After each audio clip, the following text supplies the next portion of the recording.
Aujourd'hui, je vous raconte l'histoire de la serre.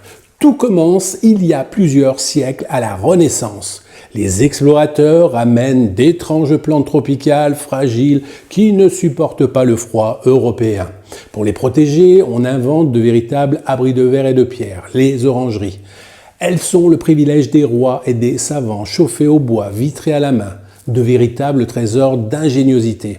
Puis au XVIIIe siècle, la science s'invite au jardin. Les botanistes observent, expérimentent, acclimatent. Les progrès du verre et du métal permettent de construire des serres plus fines, plus lumineuses. On y cultive non plus seulement la beauté, mais la connaissance.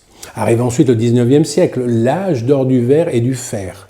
Les serres deviennent des monuments. Le Crystal Palace à Londres, les grandes serres du jardin des plantes à Paris, véritable cathédrale de verre où se mêlent science, industrie et émerveillement. C'est la fusion parfaite entre la nature et la révolution industrielle. Au XXe siècle, la serre quitte les palais pour entrer dans les jardins particuliers. Les petites serres familiales apparaissent, aluminium, verre trempé, puis plastique.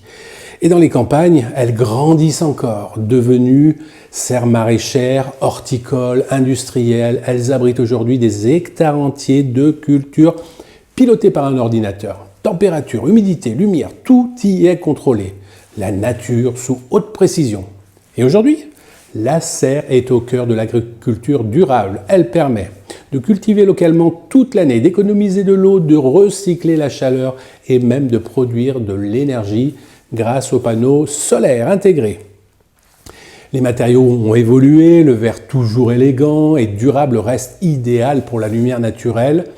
Le polycarbonate ou les films plastiques multicouches sont plus légers, isolants et modulables. Quant à la structure porteuse, autrefois en fer forgé, elle est désormais en acier galvanisé ou en aluminium, résistante, légère et recyclable. Le secret de son efficacité ? Son positionnement idéal, orienté plein sud, à l'abri des vents dominants, pour capter le maximum de lumière sans surchauffe. En 3 siècles, la serre est passée du symbole royal au laboratoire de demain, un espace où se rencontrent l'art, la science et l'avenir de notre alimentation. Sous le verre, la vie pousse et continue d'inventer le futur.